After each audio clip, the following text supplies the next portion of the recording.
And I think number 10, mate, is just understanding the impact neighbouring dwellings can have on your home or build, right? And what do we mean by that is, for example, if you choose to wait, so your land's titled and you choose to wait, and the next door neighbour builds, and you might come along in a year's time and think, I'll build then, and they've built a two-story home, for example, and all of a sudden that two-story home is shadowing your block, and you can't get natural light or sunlight into your windows that meets the regulations, then all of a sudden you might have to have a smaller house on your block.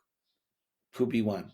Another example in that could be your neighbours choose. So the estate and res code says you can have your house set back at 4 metres to the front wall of the home, but your neighbours decide, bugger that, we wouldn't mind a bigger front yard, so we're going to set our house at 5 or 6 metres. And now, because you're only on a 30-metre deep block, you can't actually get the house that you wanted to fit.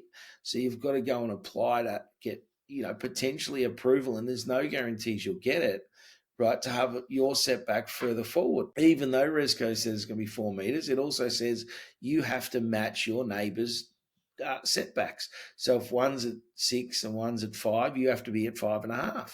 So be mindful that that's the case, because those things will have a direct impact on your home.